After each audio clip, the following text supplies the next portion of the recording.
খোঁজ নিয়ে জানা যায় তার অতীতে কোনো ছেলের সাথে রিলেশন ছিল এবং বেহায়াপনায় লিপ্ত ছিল।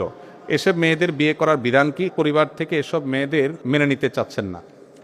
দেখুন, যদি কেউ কারোর জীবনে ভুল পথে থাকেন এবং তিনি সেখান থেকে ফিরে আসেন, ছেলে হোক মেয়ে হোক, যে কারোর জীবনে এরকম বিপদগামিতার পথে যাওয়ার রেকর্ড থাকতে পারে, তিনি যদি ফিরে আসেন, মন থেকে যদি তিনি ফিরে আসেন, ইসলামী শরিয়ার দৃষ্টিকোণ থেকে তাকে বিবাহ করতে কোনো বাধা নেই, তিনি যদি নিজেকে পরিবর্তন করেন। কারণ আত্তাইবু মিনাজ যামবি কামাল্লা যামবাল্লাহ, নবী সাল্লাল্লাহু আলাইহি ওয়াসাল্লাম বলেছেন, কেউ অপরাধ করার পর যদি ফিরে আসেন আর তিনি যাবেন না, অনুতপ্ত হয়ে নিজেকে ভৎসনা করেন, তাহলে তার অপরাধ যেন নাই হয়ে যায়, আল্লাহ তাআলা মাফ করে দেন। সো সেটাকে আপনি ক্ষমা করে আপনি যদি তাকে বিবাহ করেন, তাহলে সেটা আপনার জন্য হালাল।